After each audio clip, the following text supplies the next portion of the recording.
Hi guys, welcome back. പത്രമാറ്റ് സീരിയലിന്റെ ഇനി വരാൻ പോകുന്ന ലേറ്റസ്റ്റ് എപ്പിസോഡിലേക്ക് എല്ലാവർക്കും സ്വാഗതം. ഒടുവിൽ നാഗേന്ദ്രന് അന്ന് സംഭവിച്ച ചതി എന്താണെന്നുള്ളത് ആദർശ് തിരിച്ചറിയുകയാണ്. ആ ചതിക്കണിയിൽ ജലജ തന്ത്രപൂർവ്വം നാഗേന്ദ്രനെ വീഴ്ത്തിയതാണ്. എല്ലാത്തിനും കാരണം ജലജയാണ്. ജലജയുടെ സ്വാർത്ഥത മാത്രം. താൻ ചെയ്ത കള്ളങ്ങൾ പുറത്താവാതിരിക്കാൻ വേണ്ടി ജലജ ചെയ്ത് വൃത്തിയിട്ട നാടകം. ആ നാടകത്തിന്റെ സത്യം അറിഞ്ഞ ആദർശ് ശരിക്കും പറഞ്ഞ ഷോക്കായി നിൽക്കാണ്. എന്തിനു പറയണം, ആ സംഭവം കേട്ടാൽ നമ്മൾ പ്രേക്ഷകർ വരെ ഞെട്ടും. അത്തരത്തിലൊരു സംഭവമാണ് അന്ന് അവിടെ ഉണ്ടായത്. സത്യം പറഞ്ഞ ആദർശിന് ഇത് വിശ്വസിക്കാൻ പോലും പറ്റുന്നില്ല കേട്ടോ. ഒരു കള്ളം മറച്ചു വെക്കാൻ വേണ്ടി തന്റെ കഴുത്തി താലി കിട്ടിയ പുരുഷനെ ഇത്തരം വൃത്തിയിട്ട രീതിയിൽ ചതിക്കാൻ പറ്റുമെന്നാണ് ആദർശ് ആലോചിക്കുന്നത്. കാരണം അതിനനുസരിച്ച് തെളിവുകൾ ഉണ്ടാവുമ്പോൾ ആദർശിന് അത് വിശ്വസിക്കാന്നല്ലാതെ മറ്റു നിവൃത്തിയില്ലായിരുന്നു. ഓക്കെ, അപ്പൊ നമുക്ക് ഈ ഒരു കിടിലൻ എപ്പിസോഡിലോട് കിടക്കാം. അന്ന് നാഗേന്ദ്രന് എന്താ സംഭവിച്ചതെന്ന് അറിയാൻ വേണ്ടി നിങ്ങൾ ഈ ഒരു എപ്പിസോഡ് മുഴുവനായിട്ട് വാച്ച് ചെയ്യണം. അങ്ങനെ ആദർശ് കാറിൽ പോയിക്കൊണ്ടിരിക്കുന്ന സമയത്താണ് കേട്ടോ ആദർശിന്റെ മനസ്സിലേക്ക് ഓരോ കാര്യങ്ങളായിട്ട് ഇങ്ങനെ കടന്നു വരുന്നത്. അതായത് നാഗേന്ദ്രനെ കുറിച്ച് ശങ്കരൻ പണിക്കർ പറഞ്ഞ കാര്യങ്ങളൊന്നും മുഴുവനായിട്ടില്ല. എന്തൊക്കെയോ ശങ്കരൻ പണിക്കർ മറച്ചു വെക്കുന്നുണ്ട് എന്നൊക്കെ ആദർശിന്റെ മനസ്സിൽ ഇങ്ങനെ അലട്ടുകയാണ് കേട്ടോ. അങ്ങനെ ആദർശ് സ്വയം വിചാരിക്കുന്നുണ്ട്, എന്തായാലും ഒന്നുകൂടെ ശങ്കരൻ പണിക്കരെ ചെന്ന് കാണണം. എന്തൊക്കെയോ അദ്ദേഹം മറച്ചു വെക്കുന്നുണ്ടെന്നാ എനിക്ക് തോന്നുന്നത്. അങ്ങനെ ആദർശ് കാറ് നേരെ ശങ്കരൻ പണിക്കരുടെ വീട്ടിലോട്ട് എടുക്കുന്നുണ്ട്. അവിടെ വെച്ച് ആദർശിന് ചെറിയൊരു ക്ലൂ കിട്ടുകയാണ്. ചെറിയൊരു ക്ലൂ എന്ന് വെച്ചാല് നാഗേന്ദ്രന്റെ അടുത്ത കൂട്ടുകാരൻ, അതായത് ജലജയുടെ കൂട്ടുകാരിയുടെ ഭർത്താവ്. രണ്ടുപേർക്കും കണക്ഷൻ ഉള്ള ഒരു ഫാമിലി, ജലജയ്ക്കും നാഗേന്ദ്രനും. അവിടെ നിന്നാണ് ഈ പ്രശ്നങ്ങളുടെ എല്ലാം തുടക്കം. അവരെ കുറിച്ചുള്ള ഒരു ചെറിയ ക്ലൂ പണിക്കരുടെ അടുത്തുനിന്ന് കിട്ടുകയാണ് ആദർശിന്. അങ്ങനെ ആദർശ് പണിക്കരുടെ വീട്ടിലെത്തുന്നുണ്ട്. പണിക്കരുടെ മകള് ആദർശിനെ കണ്ടപ്പോ പറയുന്നുണ്ട്, സാർ അകത്തോട്ട് കയറിയിരിക്കെ, ഞാൻ അച്ഛനെ വിളിക്കാം. അച്ഛൻ ചെറിയൊരു പണിയില്ല. ഏയ്, ഇങ്ങോട്ട് വിളിക്കണ്ട, ഞാൻ അങ്ങോട്ട് ചെന്നോളാം. ശരി സാറേ. സാറേ, കുടിക്കാൻ എന്തേലും എടുക്കട്ടെ? അയ്യോ, ഇപ്പൊ വേണ്ട, ഞാൻ വീട്ടിൽ നിന്ന് കഴിച്ചിട്ട് ഇറങ്ങിയത്. അച്ഛനെ ഒന്ന് കണ്ടിട്ട് ഞാൻ പെട്ടെന്ന് പോവും. ശരി സാറേ. അങ്ങനെ ആദർശാണെന്നുണ്ടെങ്കിൽ പണിക്കരുടെ മുറിയിലോട്ട് കിടക്കാണ്. പണിക്കരാണെങ്കിൽ ഒരു മാല ഉണ്ടാക്കുന്ന തകർപ്പൻ പണിയിലാണ് കേട്ടോ. അങ്കിളെ, മോനെ ആദർശേ, ഇതും പറഞ്ഞോണ്ട് പെട്ടെന്ന് തന്നെ പണിക്കര് ഇരുന്നിടത്ത് നിന്ന് എഴുന്നേൽക്കുന്നുണ്ട് കേട്ടോ. എന്നിട്ട് ആദർശമായിട്ട് ഹാളിലോട്ട് വരികയാണ്. അങ്കിളിന് ഞാൻ വീണ്ടും വന്നത് ബുദ്ധിമുട്ടായോ? ഏയ്, എന്ത് ബുദ്ധിമുട്ട്? മോൻ എന്തെങ്കിലും ആവശ്യമില്ലാതെ ഇവിടം വരെ വരില്ലെന്ന് എനിക്ക് അറിയാലോ. അങ്കിളെ, എനിക്ക് കുറച്ചുകൂടി കാര്യങ്ങൾ അറിയാനുണ്ട്. ഇനി എന്ത് കാര്യം മോനെ? അത് പിന്നെ അന്ന് അങ്കിൾ പറഞ്ഞ കാര്യത്തിൽ എനിക്ക് ചെറിയ സംശയങ്ങൾ, അതൊന്ന് അങ്കിൾ തിരുത്തി തരണം. ആദർശിന്റെ ഈ വാക്കുകൾ കേട്ട ശങ്കരൻ പണിക്കറിന് എന്തോ ഒരു കള്ള ലക്ഷണം പോലെ. മോനെ, അന്ന് പറഞ്ഞതല്ലാതെ അതിൽ കൂടുതലൊന്നും ഇനി എനിക്ക് പറയാനില്ല. അതിന് ഞാൻ അങ്കിളിനോടൊന്നും പ്രത്യേകിച്ച് ചോദിച്ചില്ലല്ലോ. പിന്നെന്തിനാ അങ്കിൾ അങ്ങനെ പറഞ്ഞത്? അത് പിന്നെ മോനെ, അന്ന് പറഞ്ഞതല്ലാതെ വേറെ കാര്യങ്ങളൊന്നും ഇനി പറയാനില്ലെന്ന് പറഞ്ഞതാ. എനിക്ക് അത്രമാത്രം അറിയൂ. അതിൽ കൂടുതൽ കാര്യങ്ങളൊന്നും എനിക്കറിയില്ല മോനെ. അങ്കിളുടെ പതറിയ സംസാരത്തിലൂടെ തന്നെ എനിക്ക് മനസ്സിലാക്കാം അങ്കിളിന് എന്തൊക്കെയോ എന്നോട് പറയാനുണ്ടെന്ന്. അയ്യോ, സത്യമായിട്ടും എനിക്ക് മോനോട് ഇനി ഇതിൽ കൂടുതൽ ഒന്നും പറയാനില്ല. ഉള്ള സത്യങ്ങളൊക്കെ ഞാൻ അന്ന് മോനോട് പറഞ്ഞു. അല്ലെങ്കിലും മോനെപ്പോലെ ഒരാളോട് ഞാൻ എന്തിനാ കള്ളം പറയുന്നത്? എനിക്ക് അതിൽ കൂടുതൽ കാര്യങ്ങളൊന്നും അറിയില്ല. ശരി, അപ്പ അങ്കിളിന് അതിൽ കൂടുതൽ കാര്യങ്ങളൊന്നും അറിയില്ലെന്നാണ് പറയുന്നത്. അതെ മോനെ, അറിയുമായിരുന്നെങ്കിൽ ഞാൻ മോനോട് സത്യമൊക്കെ പറയില്ലായിരുന്നോ? ശരി, എന്നാ അങ്കിളുടെ പണി നടക്കട്ടെ. എനിക്ക് ചെറിയൊരു സംശയം തോന്നി, അതുകൊണ്ട് മാത്രം വന്നതാ. ശരി. അങ്ങനെ ആദർശാണെന്നുണ്ടെങ്കിൽ ആ മുറിയിൽ നിന്ന് ഇറങ്ങി പോവാൻ നിൽക്കുന്ന സമയത്താണ് കേട്ടോ വീണ്ടും ഈ പണിക്കര് വിളിക്കുന്നത്. മോനെ ആദർശേ. എന്താ അങ്കിളെ? അത് പിന്നെ എന്തു പറ്റി? എന്തെങ്കിലും പറയാനുണ്ടോ? മോനെ, ഞാനൊരു കാര്യം പറയാം. പക്ഷേ അത് പൂർണ്ണമായിട്ടും എന്താന്നോ ഏതാന്നോ എന്നോട് ചോദിക്കരുത്. മോൻ അന്വേഷിച്ച് കണ്ടെത്തണം. അങ്ങനെ ഞാൻ അന്വേഷിച്ച് കണ്ടെത്തുന്നതിനേക്കാൾ നല്ലത് അങ്കിൾ എന്നോട് പറയുന്നതല്ലേ. ഒരിക്കലും ഞാൻ പറയില്ല.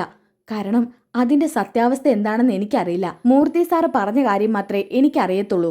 അദ്ദേഹം എന്നോട് ഈ കാര്യം ആരോടും പറയരുതെന്ന് പറഞ്ഞിട്ടുണ്ട്. ഞാൻ ഈ കാലത്തിനിടയ്ക്ക് ഒരാളോട് പോലും അത് പറഞ്ഞിട്ടില്ല. പിന്നെ മോനോട് എങ്ങനെയാ ഞാനത് പറയാ? അത് ശരിയാ, മുത്തശ്ശന്റെ വിശ്വസ്തനായ പണിക്കാരനാണ് നിങ്ങൾ. അതുകൊണ്ട് എന്നോട് സത്യം പറയാൻ പാടില്ല. മോനെ, ഇപ്പൊ ആലോചിക്കുമ്പോ തോന്നുവാ മോന്റെ മുത്തശ്ശന് തെറ്റും ശരിയും കണ്ടാൽ മനസ്സിലാവും. പക്ഷെ ഇവിടെ മാത്രം അദ്ദേഹത്തിന് എന്തോ വീഴ്ച പറ്റിയിട്ടുണ്ടെന്നാ എനിക്ക് തോന്നുന്നത്. ഇപ്പോഴെങ്കിലും അത് തിരുത്താനുള്ള സമയമായെന്ന് എനിക്ക് തോന്നുവാ. അതുകൊണ്ട് മോനോട് ഞാൻ ചില കാര്യങ്ങൾ മാത്രം പറയാം. ബാക്കിയൊക്കെ മോൻ തന്നെ അന്വേഷിച്ച് കണ്ടെത്തണം. ശരി അങ്കിളെ. ഇനി ഞാൻ പറയാൻ പോകുന്ന കാര്യങ്ങൾ ഞാനും മോനും അല്ലാതെ മറ്റൊരാൾ അറിയരുത്. നിങ്ങളുടെ അപ്പച്ചിയുടെ ഭർത്താവ് നാഗേന്ദ്രന്റെ അടുത്ത കൂട്ടുകാരനായിരുന്നു മഹേഷ്. കുട്ടിക്കാലം മുതലേ മഹേഷും നാഗേന്ദ്രനും വലിയ കൂട്ടുകാരായിരുന്നു. അത് വളർന്ന് വലുതായി പന്തലിച്ചിട്ടും ആ സൗഹൃദത്തിൽ ഒരു മാറ്റവും വന്നിട്ടുണ്ടായിരുന്നില്ല. ഇടയ്ക്ക് വെച്ച് ആ സൗഹൃദം നിലച്ചു. അവിടെ മുതലാ ജലജയ്ക്കും നാഗേന്ദ്രനുമിടയിൽ കൂടുതൽ പ്രശ്നങ്ങൾ ഉണ്ടായത്. ഈ സംഭവം നടന്നതിന്റെ ഒരു മാസം മുൻപായിരുന്നു ആ എക്സിബിഷൻ ഉണ്ടായിരുന്നത്. നിങ്ങളുടെ മുത്തശ്ശൻ ജർമ്മനിയിൽ നിന്ന് കൊണ്ടുവന്ന ജർമ്മൻ നെക്ലേസിനെ ചൊല്ലിയുള്ള പ്രശ്നങ്ങൾ ആരംഭിക്കാൻ തുടങ്ങിയത്. അവിടെ നിന്ന് ഒരു മാസം കഴിഞ്ഞിട്ടാ നാഗേന്ദ്രനും മഹേഷുമായിട്ടുള്ള ചില പ്രശ്നങ്ങളും സൗന്ദര്യപ്പിണക്കങ്ങളും. ഇതിനിടയിൽ എന്തൊക്കെയോ സംഭവിച്ചു. വിശ്വസിക്കാവുന്നതും വിശ്വസിക്കാൻ പറ്റാത്തതുമായിട്ടുള്ള പല കാര്യങ്ങൾ. പക്ഷേ നാഗേന്ദ്രൻ അങ്ങനെ ചെയ്തു എന്ന് ഞാനിപ്പോഴും വിശ്വസിക്കുന്നില്ല. നിങ്ങളുടെ മുത്തശ്ശൻ അത് വിശ്വസിക്കുന്നുണ്ട്. അതെന്തുകൊണ്ടാണെന്ന് എനിക്ക് അറിഞ്ഞൂടാ. അങ്കിളെ, അന്ന് എന്താ സംഭവിച്ചതെന്ന് മോനെ ഞാൻ പറഞ്ഞില്ലേ. ആ കാര്യം പറയാൻ ഞാൻ താല്പര്യപ്പെടുന്നില്ല. എന്നെ മോൻ നിർബന്ധിക്കരുത്. താങ്ക്സ് അങ്കിളെ. ഇതുവരെയുള്ള കാര്യങ്ങളൊക്കെ കിട്ടിയില്ലേ? ഇനി ബാക്കി കാര്യങ്ങൾ ഞാൻ നോക്കിക്കോളാം. എന്തായാലും ഇവിടം വരെ ഒരു ക്ലൂ കിട്ടി. അന്ന് നടന്നതിന്റെ ചെറിയൊരു ക്ലൂവും കിട്ടി.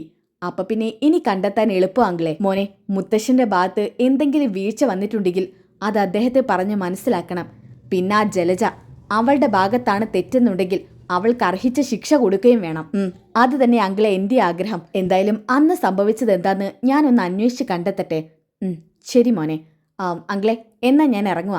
ഇതും പറഞ്ഞ് ആദർശ് അവിടുന്ന് യാത്രയും പറഞ്ഞ് ഇറങ്ങുന്നുണ്ട് കേട്ടോ.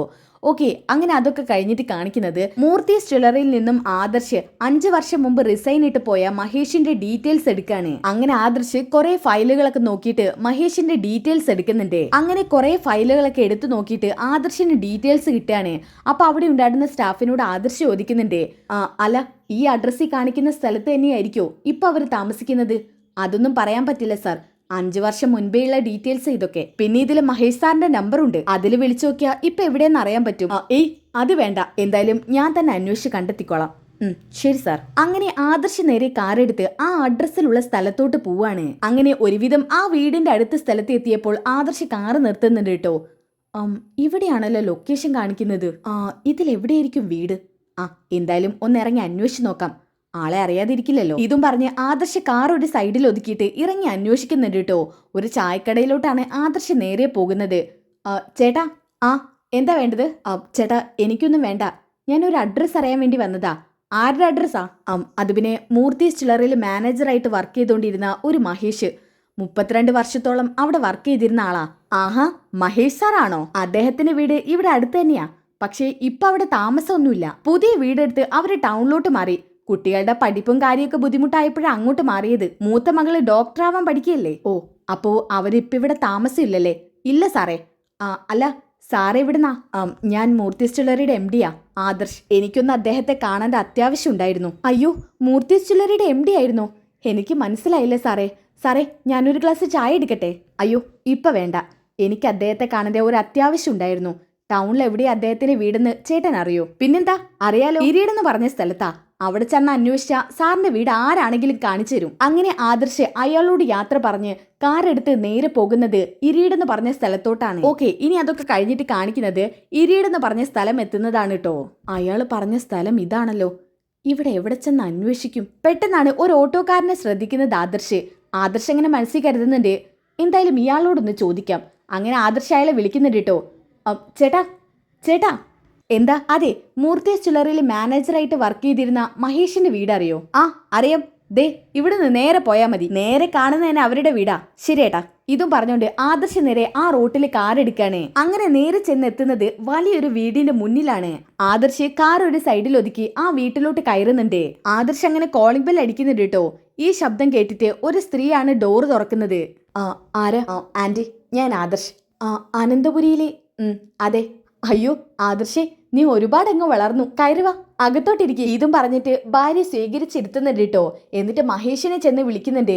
ആദർശാണെന്ന് അറിഞ്ഞപ്പോ തന്നെ മഹേഷ് അങ്ങോട്ട് ചെല്ലുന്നുണ്ട്. ആദർശേ, എവിടെയാടോ നീ? കുറെ നാളായ പോലെ കണ്ടിട്ട്. അതിനെങ്ങനെയാ? അവിടുന്ന് റിസൈൻ ഇട്ട ശേഷം പിന്നെ ഒന്ന് അങ്ങോട്ട് തിരിഞ്ഞു നോക്കിയിട്ടില്ലല്ലോ. അയ്യോ, അതൊന്നും പറയണ്ട. ഞങ്ങളുടെ മകന്റെ കൂടെ ഗൾഫിലായിരുന്നു 3-4 വർഷം. ഇപ്പൊ വന്നിട്ട് 1 മാസം ആയതേ ഉള്ളൂ. രേഖേ, നീ എന്താ നോക്കി നിൽക്കുന്നത്? ആദർശമോൻ എന്തെങ്കിലും കുടിക്കാനെടുക്ക്.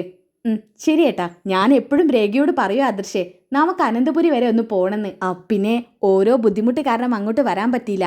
പിന്നെ മൂർത്തി സാറിനെയും വസുന്ധരാമയും ഒക്കെ പുറത്ത് വെച്ച് കണ്ടതാ. പിന്നെ പുറത്ത് അവിടെ ഇവിടെയൊക്കെ വെച്ച് ജയൻ സാറിനെയും അജയൻ സാറിനെയും ഒക്കെ കണ്ടിട്ടുണ്ട്. മോനെ ആയിരുന്നു കാണാത്തത്. അല്ല, ഇപ്പൊ MD മോനാണല്ലോ. ഇടയ്ക്ക് വെച്ച് MD സ്ഥാനമൊക്കെ രാജിവെക്കേണ്ടി വന്നല്ലേ? അങ്ങനെ കുറച്ച് സംഭവങ്ങളൊക്കെ ഉണ്ടായി. ഇപ്പൊ എന്തായാലും ശരിയായല്ലോ. ഞാനിപ്പോഴും മൂർത്തീസ് ജ്വല്ലറിയിൽ തന്നെ ജോലിക്ക് തുടരേണ്ടതാ. പിന്നെ എന്റെ മക്കളുടെ ഒറ്റ വാശിയാ ഞാൻ അന്ന് റിസൈൻ ഇട്ടത്. അവര് രണ്ടുപേരും സത്യം പറഞ്ഞാൽ ഞങ്ങളെ നോക്കിക്കോളാന്നതല്ല. ഒരു കണക്കിന് നോക്കിയാ ഞാനും രേഖയൊക്കെ ഭാഗ്യം ചെയ്തവരാ. അപ്പോഴാണ് രേഖ ജ്യൂസുമായിട്ട് വരുന്നത്. മോനെ ജ്യൂസ് കുടിക്കി. അയ്യോ ആന്റി, ഇതിന്റെ ഒന്നും ആവശ്യമില്ലായിരുന്നു. അതൊന്നും പറഞ്ഞാൽ പറ്റില്ല. ആദ്യമായിട്ടല്ലേ ഞങ്ങളുടെ ഈ വീട്ടിലോട്ട് മോൻ വരുന്നത്. കുടിക്ക്. മോനെ, എന്തോ ഒന്നും വിളിക്കും കൂടി ചെയ്യാതെ പെട്ടെന്ന് എന്തെങ്കിലും പ്രശ്നമുണ്ടോ? അതെന്താങ്കിലേ, എന്തെങ്കിലും പ്രശ്നം ഉണ്ടായിട്ട് വേണോ എനിക്ക് ഇങ്ങോട്ട് വരാൻ? അയ്യോ, അതുകൊണ്ടല്ല മോനെ ചോദിച്ചത്. ആ സമയത്ത് രേഖയാണെന്നുണ്ടെങ്കിൽ മഹേഷിന്റെ മുഖത്തോട്ട് നോക്കാനിട്ടോ. അപ്പൊ മഹേഷ് പറയുന്നുണ്ട്, മോൻ അതൊക്കെ വിട്. എന്തൊക്കെയാ പിന്നെ അവിടുത്തെ വിശേഷങ്ങൾ? ജ്വല്ലറിയൊക്കെ ഇപ്പൊ നല്ലപോലെ പോകുന്നല്ലേ? ഇപ്പൊ നല്ല രീതിക്ക് പോകുന്നുണ്ട്. അങ്കിളെ, ഞാൻ ഇപ്പൊ ഇങ്ങോട്ട് വന്നത് ഒരു കാര്യത്തിനാ. എന്ത് കാര്യം? ഇതും പറഞ്ഞിട്ട് മഹേഷ് രേഖയുടെ മുഖത്തോട്ട് നോക്കുകയാണ്. അത് പിന്നെ ഞാൻ പറയാൻ പോകുന്ന കാര്യം കേട്ടിട്ട് അങ്കിള് ദേഷ്യപ്പെടരുത്. ആഹാ, അപ്പൊ ഞാൻ ദേഷ്യപ്പെടുന്ന എന്തോ കാര്യമാണല്ലോ. അങ്ങനെയൊന്നുമില്ല, എനിക്ക് ചില കാര്യങ്ങൾ അറിയണം. എന്താ മോനെ, എന്താ അറിയേണ്ടത്? എനിക്ക് നാഗേന്ദ്രനെ കുറിച്ച് അറിയേണ്ടത്. എന്താ നാഗേന്ദ്രനെ കുറിച്ചോ? ഇത് കേട്ടപ്പോ തന്നെ രേഖയുടെ മുഖം കാണിക്കുന്നുണ്ട്. നാഗേന്ദ്രൻ എന്ന് കേട്ടപ്പോ തന്നെ രേഖയുടെ മുഖത്തൊരു ദേഷ്യം വരാണ്. രേഖ പെട്ടെന്ന് തന്നെ അകത്തോട്ട് പോകുന്നുണ്ട്. ഇത് കണ്ട മഹേഷ് പറയുന്നുണ്ട്, മോനെ എന്തിനാ ഇപ്പൊ നാഗേന്ദ്രനെ കുറിച്ച് അറിയുന്നത്? എനിക്ക് ചില കാര്യങ്ങൾ അറിയാനുണ്ടായിരുന്നു. മഹേഷ് അങ്കിളിനെ അറിയാലോ, AM ജ്വല്ലറിയുടെ തലപ്പത്ത് നിൽക്കുന്നത് ഈ പറഞ്ഞ നാഗേന്ദ്രനാ. അതിനെക്കുറിച്ച് ഞാൻ അറിഞ്ഞു. അതേ ചുറ്റിപ്പറ്റി എനിക്ക് ചില കാര്യങ്ങൾ അറിയാനുണ്ട്. പക്ഷെ മോനെ, ആ നാഗേന്ദ്രനെ കുറിച്ച് പറയാൻ എനിക്ക് താല്പര്യമില്ല. നാഗേന്ദ്രനെ കുറിച്ച് അറിയാനായിരുന്നെങ്കിൽ ആദർശ് ഇവിടെ വരെ വരേണ്ട ആവശ്യമില്ലായിരുന്നു. ഒന്ന് വിളിച്ചിരുന്നെങ്കിൽ അയാളെ കുറിച്ച് പറയാൻ താല്പര്യമില്ലെന്ന് അപ്പൊ തന്നെ ഞാൻ പറഞ്ഞേനെ. വെറുതെ ഇവിടെ വരെ വന്ന് ബുദ്ധിമുട്ടേണ്ട ആവശ്യമില്ലായിരുന്നു ആദർശ്. എന്തുകൊണ്ടാ നാഗേന്ദ്രനെ അനന്തപുരിയിൽ നിന്ന് ഇറക്കിവിട്ടത്? ഞാൻ പറഞ്ഞില്ല ആദർശേ, അതിനെക്കുറിച്ച് പറയാൻ എനിക്ക് താല്പര്യമില്ല. അതിനെക്കുറിച്ച് സംസാരിക്കാനാണെങ്കിൽ ആദർശ് ഇനി ഇവിടെ നിൽക്കണമെന്നില്ല. മോനെ, മറ്റൊന്നും കൊണ്ടല്ല, നിവൃത്തികേടുകൊണ്ട് പറയുന്നതാ. ഞങ്ങൾ ഇപ്പോഴും മറക്കാൻ ആഗ്രഹിക്കുന്ന പല കാര്യങ്ങളും ഉണ്ട്. അവന്റെ പേര് പറഞ്ഞ് മോനായിട്ട് അത് ഞങ്ങൾ ഓർമ്മിപ്പിക്കരുത്. അങ്കിളെ, അതാ ഞാൻ ചോദിച്ചത്. എന്താ അന്നുണ്ടായത്? അങ്കിളിനെ ബുദ്ധിമുട്ടിപ്പിക്കുകയല്ല, പക്ഷേ സത്യം അറിഞ്ഞേ പറ്റൂ. അന്ന് എന്തൊക്കെയോ തെറ്റിദ്ധാരണ ഉണ്ടായിട്ടുണ്ട്. ഒരു തെറ്റിദ്ധാരണയും ഉണ്ടായിട്ടില്ല.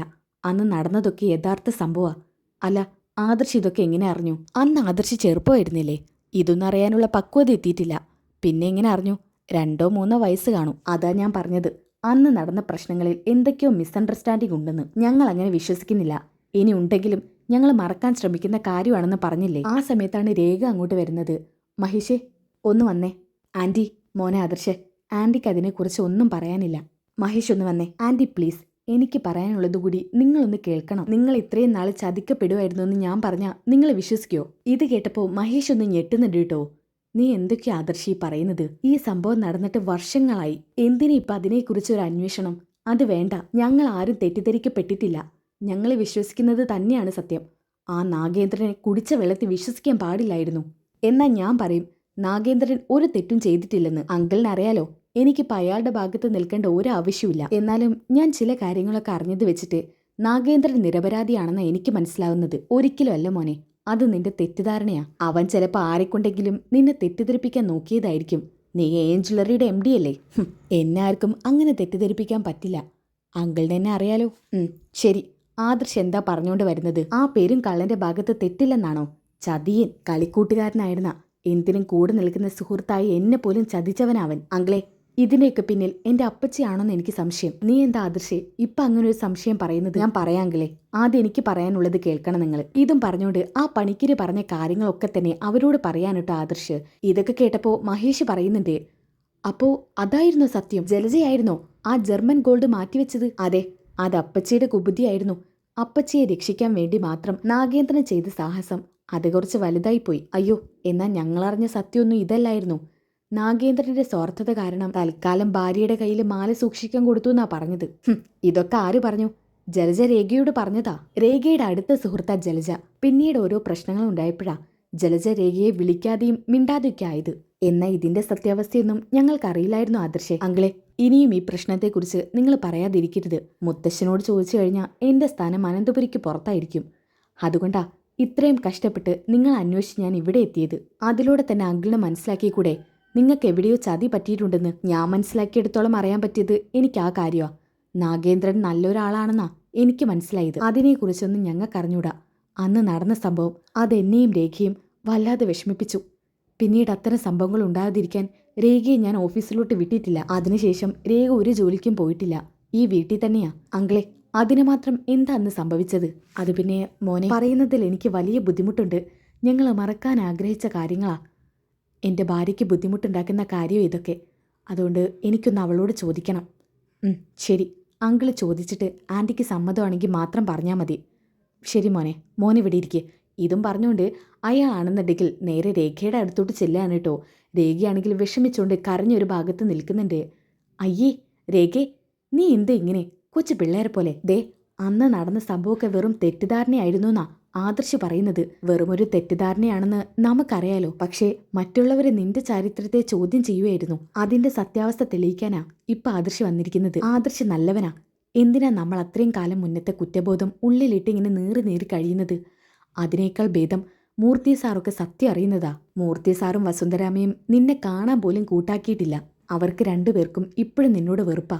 സത്യങ്ങളൊക്കെ അവരറിഞ്ഞു കഴിഞ്ഞാൽ നിന്നവര് രണ്ട് കൈകൊണ്ട് വാരിപ്പിണരും. അവരുടെ മുന്നിൽ നിനക്ക് നിന്റെ സത്യാവസ്ഥ തെളിയിക്കാൻ പറ്റിയൊരു അവസരാ. എന്തിനാ ഇതൊക്കെ മഹേഷേട്ടാ? അതൊക്കെ കഴിഞ്ഞു. ഇനി എനിക്ക് അതിനെക്കുറിച്ച് ആലോചിക്കാൻ പോലും വയ്യ. ഈ സംഭവം നടക്കുമ്പോൾ ആദർശൊക്കെ കുഞ്ഞായിരുന്നു.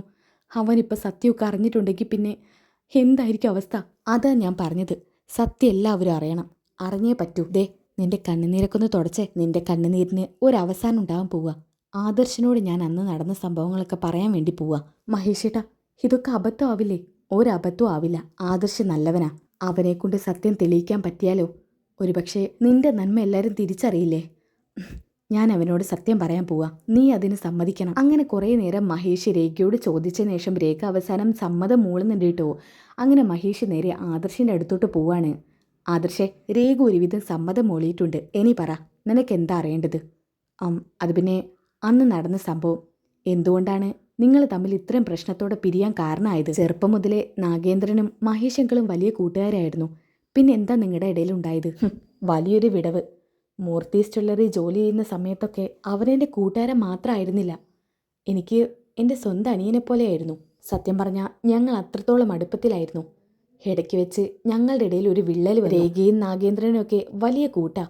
രേഖ മൂർത്തീസ് ജ്വല്ലറിയിൽ ഒരു സ്റ്റാഫായിട്ട് വർക്ക് ചെയ്യുന്ന സമയമായിരുന്നു. അന്ന് ഇടയ്ക്കൊക്കെ നാഗേന്ദ്രൻ എന്നോട് വന്ന് പറയുമായിരുന്നു, ജലജ ആ ഗോൾഡ് എടുത്ത് മാറ്റിയതിന് ശേഷം അവളുടെ സ്വഭാവത്തിൽ നല്ല മാറ്റമുണ്ടെന്ന്. എന്ന് വെച്ചാൽ നാഗേന്ദ്രനെ നന്നായിട്ട് അവോയ്ഡ് ചെയ്യുന്നുണ്ടെന്ന്. എന്നാലും അവൾക്ക് വേണ്ടിയാണ് അവൻ ഇങ്ങനൊരു സാഹസം കാണിച്ചതെന്ന് അവൻ എന്നോട് പറഞ്ഞിരുന്നില്ല. മിക്ക ദിവസങ്ങളിലും ജലജ വിളിച്ച് അവനെ വെറുതെ വഴക്ക് പറയും. പിന്നെ എപ്പോഴും അവർ വഴക്കൂടലായി. ഇതിങ്ങനെ നിരന്തരം തുടർന്നുകൊണ്ടിരുന്നു. പിന്നീട് ജലജ എനിക്ക് വിളിക്കും. അവനെക്കുറിച്ച് ഓരോ കുറ്റങ്ങൾ എൻ്റെ ചെവിയിൽ പറഞ്ഞു തരും. ആദ്യമൊന്നും ഞാനത് വിശ്വസിച്ചില്ല. പിന്നീടൊക്കെ എനിക്കങ്ങനെ തോന്നി തുടങ്ങി.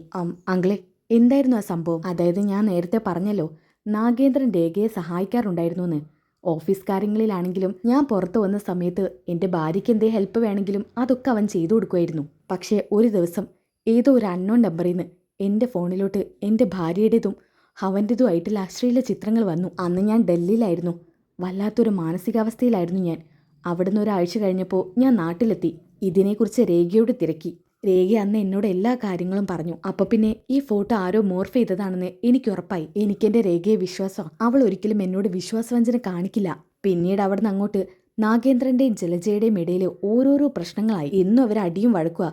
ചില ദിവസങ്ങളിൽ നാഗേന്ദ്രൻ ഞങ്ങളുടെ വീട്ടിൽ നിൽക്കാൻ വരും. എന്നിട്ടും ഞാൻ അവനെ ആ മോശമായ കണ്ണുകൊണ്ട് കണ്ടിട്ടില്ല. അങ്ങനെ നിൽക്കുന്ന സമയത്താ ഒരു ദിവസം ജലജ ഞങ്ങളുടെ വീട്ടിലോട്ട് വന്നത്. അന്ന് ഞാൻ പുറത്തു പോയേക്കായിരുന്നു. ജലജയും നാഗേന്ദ്രനും പിന്നെ രേഖയും മാത്രമേ വീട്ടിലുള്ളായിരുന്നു. ജലജ കുഞ്ഞിന് പാല് കൊടുക്കുന്ന സമയം രേഖ ബാത്റൂമിൽ കയറിയ സമയം നോക്കിയിട്ട് നാഗേന്ദ്രൻ ആ മുറിക്കകത്ത് കയറി കതകടച്ചു. ജലജ കൂടെയുണ്ടല്ലോ എന്നുള്ള ആശ്വാസത്തിലാ ഞാൻ ജ്വല്ലറിയിലോട്ട് പോയത്. തിരിച്ചു വരുന്ന ഞാൻ കരഞ്ഞു കലങ്ങിയ കണ്ണോടെ നിൽക്കുന്ന ജലജയാണ് കാണുന്നത്. പിന്നീട് അവൾ പറഞ്ഞ കാര്യങ്ങളാണ് ഞാൻ വിശ്വസിച്ചത്. എൻ്റെ പിന്നാലെ തന്നെ മൂർത്തി സാറും വസുന്ധരാമ്മയും അങ്ങോട്ട് വന്നു. അവരും എന്നെ പോലെ തന്നെ ആ കാഴ്ച കണ്ടു. ഒരു റൂമിൽ കുടുങ്ങിക്കിടക്കുന്ന എൻ്റെ ഭാര്യ രേഖയും ആ നാഗേന്ദ്രനും. അവൻ ഒറ്റയെടുത്തനാ എൻ്റെ ഭാര്യയുടെ ചാരിത്രം നഷ്ടപ്പെടുത്തിയത്. എത്ര ആളറിഞ്ഞെന്നറിയോ? വസുന്ധരാമ നാഗേന്ദ്രൻ്റെ രേഖയുടെ മുന്നിൽ കാർക്കിച്ച് തുപ്പി. പക്ഷേ വസുന്ധരാമയും മൂർത്തി സാറും എന്നെ കൈവിട്ടില്ല. വീണ്ടും ഞാൻ എൻ്റെ ഭാര്യയെ വിശ്വസിച്ചു. അവൾ ഒരിക്കലും വിശ്വാസവഞ്ചന കാണിക്കില്ലെന്ന് എനിക്ക് ഉറപ്പായിരുന്നു. അവിടെ വേറെന്തെങ്കിലും സംഭവിച്ചോ എന്നൊന്നും എനിക്കറിഞ്ഞൂടാ. അതിനെ പറ്റിയെല്ലാം ജലജയ്ക്ക് മാത്രമേ അറിയൂ. ഇങ്ങനൊരു സംഭവമാണ് ഞങ്ങളുടെ ലൈഫിൽ നടന്നത്. മോനറിയോ, എൻ്റെ ഭാര്യ രേഖയെ ഒന്ന് കാണാൻ പോലും കൂട്ടാക്കിയിട്ടില്ല മൂർത്തി സാറും വസുന്ധരമ്മയും.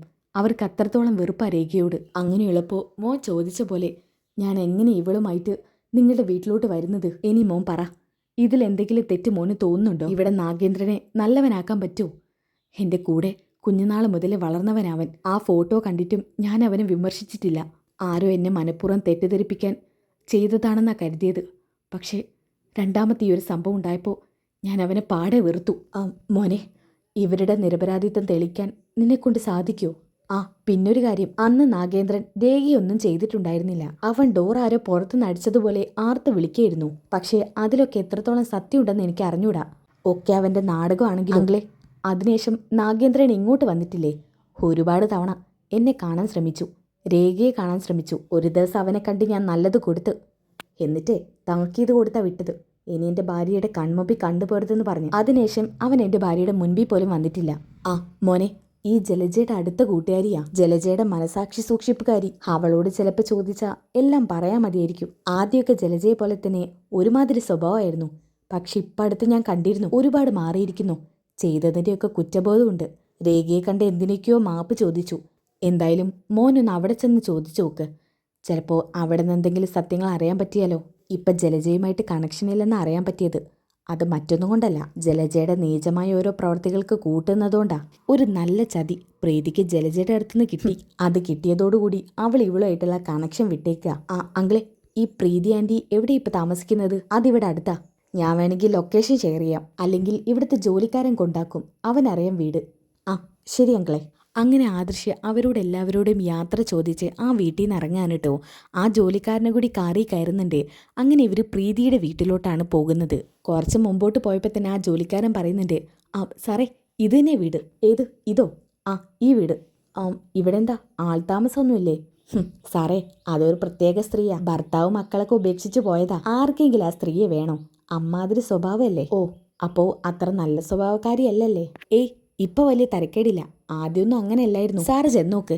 ഞാൻ വരണോ? വേണ്ട, ഞാൻ പൊയ്ക്കോളാം. ശരി സാറേ. അങ്ങനെ ആദർശ് കാർ ഒരു സൈഡിൽ ഒതുക്കിയിട്ട് ആ വീട്ടിലോട്ട് ചെല്ലുന്നുണ്ട്. കോളിംഗ് ബെൽ അടിക്കുന്നുണ്ട് കേട്ടോ. അപ്പോഴാണ് പ്രീതി വന്ന് ഡോറ് തുറക്കുന്നത്. കാണാൻ നല്ല ഭംഗിയുള്ളൊരു പെണ്ണാണ് കേട്ടോ. ആരാ? ഞാൻ ആദർശ്. ഏത് ആദർശ്? ഞാൻ മൂർത്തീസ് ജ്വല്ലറിയുടെ MD-യാ. മൂർത്തീസ് ജ്വല്ലറിയുടെ MD ആദർശ്. കേട്ടിട്ടുണ്ട് ഒരുപാട്. അല്ല, ഇപ്പം എന്തിനാ ഇവിടെ വന്നത്? അതും എന്നെ തിരക്കി? പ്രത്യേകിച്ചൊന്നുമില്ല. ഒന്ന് കാണണമെന്ന് തോന്നി. കുറച്ച് കാര്യങ്ങൾ സംസാരിക്കാനുണ്ട്. ശരി, വരൂ, ഇരിക്ക്. കുടിക്കാൻ എന്തെങ്കിലും? വേണ്ട. ശരി. അല്ല, എന്തിനാ വന്നതെന്ന് പറഞ്ഞില്ല. എനിക്ക് ഒരാളെക്കുറിച്ച് അറിയണം. ആരെക്കുറിച്ച്? ഒരു 12 വർഷം മുമ്പേ ഒരാളുടെ മനസാക്ഷി സൂക്ഷിപ്പുകാരിയല്ലായിരുന്നോ നിങ്ങൾ? മനസാക്ഷി സൂക്ഷിപ്പുകാരിയോ? ആരുടെ സൂക്ഷിപ്പുകാരി? എൻ്റെ അപ്പച്ചിയുടേത്, ജലജയുടേത്. അവളുടെ പേരിവിടെ പറയരുത്. ചതിയും വഞ്ചനയും മാത്രം കൊണ്ടു നടക്കുന്ന ആ പേരും കളിയെക്കുറിച്ച് എനിക്ക് അറിയണമെന്നില്ല. അവള് ചത്താലും ജീവിച്ചിരിപ്പുണ്ടെങ്കിലും എനിക്ക് അറിയണ്ട. അല്ല, ഇതിന് മാത്രം എന്താ നിങ്ങളുടെ ഇടയിൽ സംഭവിച്ചത്? അതൊക്കെ ഞാനും അവളും തമ്മിലുള്ള കാര്യമാണ്. മറ്റുള്ളവരെ ബോധ്യപ്പെടുത്തേണ്ട ആവശ്യമില്ല. അല്ല, ആദർശ് എന്തിനാ ഇതൊക്കെ അറിയാൻ ആഗ്രഹിക്കുന്നത്?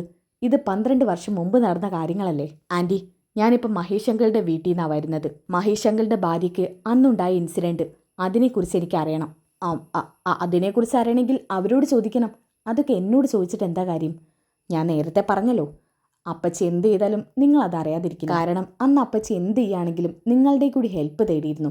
ഒറ്റ ഒടിക്കേണ്ട ഒരു അവസരം വന്നപ്പോൾ 12 വർഷം മുമ്പ് മൂർത്തീസ് ജ്വല്ലറിയിൽ വർക്ക് ചെയ്തുകൊണ്ടിരുന്ന നിങ്ങളെ അവർ പുഷ്പം പറിച്ച് കളയുന്ന പോലെ വലിച്ചെറിഞ്ഞ് കളഞ്ഞു. അതല്ലേ സത്യം?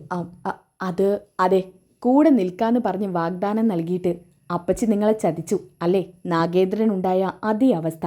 ഞാനൊരു കാര്യം ചോദിക്കട്ടെ, സത്യം പറഞ്ഞാൽ ഇവരിൽ ആരാ തെറ്റ് ചെയ്തത്? നാഗേന്ദ്രനോ അതോ അപ്പച്ചിയോ? ആദർശേ, അതൊക്കെ പഴയ കാര്യാ. അതൊന്നും എനിക്ക് അറിഞ്ഞൂടാ. നിനക്ക് വേണമെങ്കിൽ നിന്റെ അപ്പച്ചിയോട് ചോദിക്കായിരുന്നില്ലേ? അപ്പച്ചിയോട് ചോദിക്കണമെന്നില്ല, എനിക്ക് ആൻറ്റി മറുപടി തന്നാൽ മതി. ഞാൻ എന്ത് മറുപടി തരാനാ?